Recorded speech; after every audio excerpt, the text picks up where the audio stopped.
One two one sales की बात हो और whether it's one to many sales, there are few words and phrases जो आपको यूज बिल्कुल नहीं करने चाहिए. विच आर दोज 11 वर्ड्स और phrases that you should not use in sales. Number 1, आपने बहुत सारे लोग ये कहते हुए सुना होगा to be very honest, to be honest, या हिंदी में सच बोलूं तो. अगर कोई ऐसे बोल रहा है बात करते हुए, इसका मीनिंग क्या है, ये क्या मैसेज देता है कि अभी तक जो उन्होंने बातें की है, कई बातों में they were not honest. So stop saying these words, to be very honest, to be honest, या अगर आप हिंदी में बात करते हैं तो सच बोलूं तो don't use these words.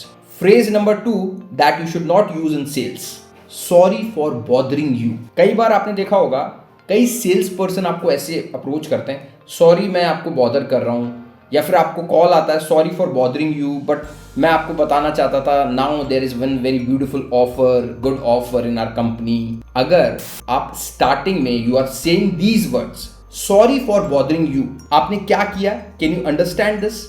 आपने अपना स्टैंडर्ड लोअर कर लिया. See, if you want to do a successful sales, आपको उस पर्सन को कन्विंस करना है, मतलब आपको कंट्रोल में आना है. कंट्रोल उसके पास दिखाना है, बट एक्चुअल कंट्रोल आपके पास रहेगा. आपके वर्ड से ही आपके पास कंट्रोल आ सकता है. जब आपने ये बोल दिया सॉरी फॉर बॉदरिंग यू, या सामने कोई है उसको बोल दिया sorry for bothering you, you are transferring that power, that control to your customer. See, आप अगर ऐसा बोलते हैं सॉरी फॉर बॉदरिंग यू, या आपको डिस्टर्ब कर रहा हूं सॉरी, ये आपकी सेल को खराब कर सकता है. So stop using these words. Third word that you should not use in your sales is buy. कोई इंसान कुछ खरीदना नहीं चाहता है अगर उसका कुछ बेनिफिट नहीं हो. Stop using this word by या खरीदो. इसकी जगह क्या यूज कर सकते हैं? फॉर एग्जाम्पल, अगर मैं आपको ये बोतल सेल कर रहा हूँ, सो मैं आपको ये वर्ड बोल सकता हूँ, do you want to take this home with you? क्या आप इसको अपने घर ले जाना चाहते हैं? या फिर do you want to own this? क्या आप इसको अपनी बनाना चाहते हैं? Stop using word buy. वो बेनिफिट बोलिए जो बेनिफिट आप उसको एक्चुअली सेल कर रहे हैं. For example, if you are selling gym membership, if you are selling your online course on health, say these words. So shall we move ahead for your better health? Say, buying is a different thing. He is actually buying, she is actually buying, but your words matter a lot. Sell the benefit. Number 4th word that you should not use in sales, trust me. मुझ पर विश्वास करिए. बहुत सारे लोगों की आदत होती है, वो कहते हैं ट्रस्ट मी, मुझ पर विश्वास करिए. जब आप ये बोल रहे हैं, इसका मीनिंग क्या है? इसका मीनिंग है कि आपको खुद पर ट्रस्ट नहीं है. You are not confident enough, इसलिए आपको ये बोलना पड़ रहा है trust me. See, your actions should speak louder than your words.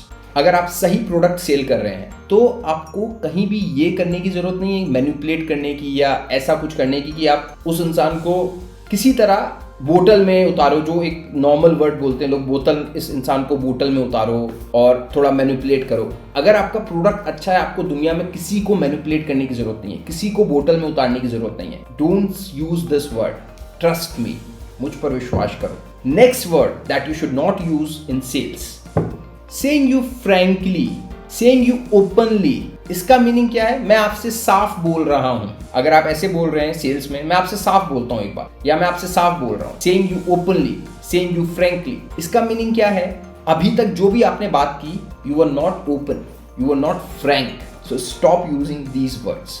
Next word that you should not use in your sales, I was just following up. कई बार आपको कॉल आता है, सर मैं जस्ट फॉलो अप कर रहा था, तो आपने वो सोचा था, फिर क्यों नहीं खरीदा? Stop using these words, just following up. जब आप ये वर्ड यूज करते हैं, इसका मीनिंग है कि आप कुछ बेच रहे हैं, आपको सिर्फ अपना बेनिफिट चाहिए. और हिंदी में आप कई बार ऐसे बोलते हैं, मैं फॉलो अप कर रहा था तो मुझे आपकी याद आई. Stop using these words. जिसको आप सेल कर रहे हैं, ही इज अ ह्यूमन. आप किसी ह्यूमन को सिर्फ एक एंटिटी नहीं समझ सकते हो, आपका मनी जनरेटिंग सोर्स टूल नहीं समझ सकते हो. वो एक ह्यूमन है, उसके इमोशंस हैं. Next word that you should not use in sales, contract. Contract करते हैं आप बिजनेस में, बट कॉन्ट्रैक्ट वर्ड यूज मत करिए. Use word agreement. That is much more better than contract, because no one want to get in that, indulge in that kind of puzzle of signing papers and contracts and everything. Instead of contract, say this word, agreement. या फिर say these words, get paperwork out of the way so that we can focus more on things that are very important. paperwork को जल्दी से निपटा देते हैं ताकि जो मेन चीज है उस पर हम अच्छे से फोकस कर पाए. Another word आप जो कई बार लोगों से सुनते होंगे, आप भी हो सकता है यूज करते हो, I haven't heard from you, आपका कोई जवाब नहीं आया। जब आप ये बोलते हैं कस्टमर को, इसका मीनिंग क्या है? कस्टमर सोचता है इसको सिर्फ अपनी पड़ी है, इसको अपना प्रोडक्ट सेल करना है, दैट्स इट, इसके लिए और कोई मतलब नहीं है। Instead of using this word I haven't heard from you, आपका कोई जवाब नहीं आया, आप ये बोलिए जो आपका प्रोडक्ट है उसका कोई नया बेनिफिट, कोई नया ऑफर आप बताइए कस्टमर को। फॉर एग्जांपल आप हेल्थ मेंबरशिप या एक जिम मेंबरशिप सेल कर रहे हैं, आप कॉल कर रहे हैं अपने कस्टमर को, उसको ये बोलिए सर अभी हमने जिम में ये चीज और एड ऑन करिए, मतलब उसके ऑफर को और पावरफुल तरीके से दिखाइए। Word number 9 that you should not use, we are better than dash dash dash dash dash. कई बार कई लोग ऐसे बोलते हैं हम अपने कॉम्पिटिटर, जो भी उसका कॉम्पिटिटर का नाम होता है, उनसे बेटर हैं। आप हो सकता है you are actually better, but don't say these words.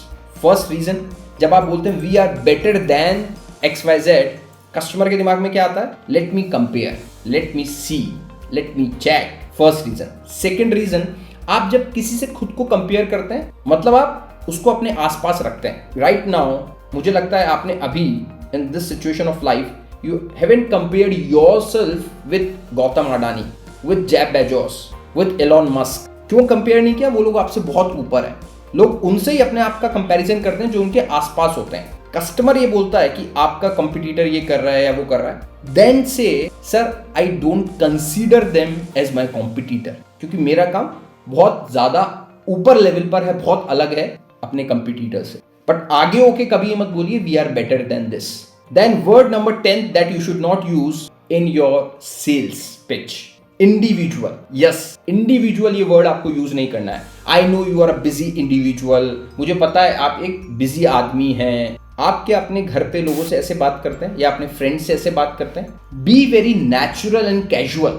जितना ज्यादा आपका कस्टमर आपसे जेलअप होगा, आपसे जितना ज्यादा वो फ्रेंडली फील करेगा, उतना ज्यादा चांसेस है कि वो आपका प्रोडक्ट खरीदेगा। So don't use this word individual, और हिंदी में व्यक्ति या आदमी, don't use this word. Now word number 11, the most important. अगर आप सेल्स में या बिजनेस में, तो आपने ये वर्ड 100% यूज किया होगा। क्या वर्ड है? इंग्लिश में have you decided something, Hindi में क्या आपने कुछ डिसाइड किया? आप जब फॉलोअप लेते हैं 2-3 दिन बाद, तो आप उसको मैसेज करते हो या फोन करके बोलते हो। Stop using these words, have you decided something, या फिर आपने कुछ डिसीजन लिया, कुछ निश्चित किया। व्हाई? जब आप ये सीधा कस्टमर से पूछते हो हैव यू डिसाइडेड समथिंग, तो आप एकदम व्हाइट एंड ब्लैक कर रहे हो, मतलब आपको सिर्फ पड़ी कि वो आपका प्रोडक्ट ले ले, in very simple words. Instead उसको ऐसी बात बोलिए जो उसमें उसका बेनिफिट रिफ्लेक्ट करे। फॉर एग्जाम्पल, आपका इंटीरियर डिजाइनिंग का बिजनेस है, एक कस्टमर आपसे कोटेशन लेके गया, बट आपने 3 दिन से उससे कुछ भी नहीं सुना, उसने आपको जवाब नहीं दिया। अब आपको पूछना है कि उसने कोई डिसीजन लिया या नहीं लिया। So instead of saying have you decided something, से दीज वर्ड्स। और ऐसे आपके बिजनेस में जो बेनिफिट है उसको बोलना है। क्या बोलना है? जैसे मैं इंटीरियर डिजाइनिंग बिजनेस में अगर कोई अपने कस्टमर से पूछ रहा है कि आपने क्या डिसाइड किया, तो कैसे पूछेगा? So shall we move ahead in making your dream house more beautiful. क्या हम आगे बढ़ सकते हैं आपके ड्रीम हाउस को और ब्यूटीफुल बनाने के लिए?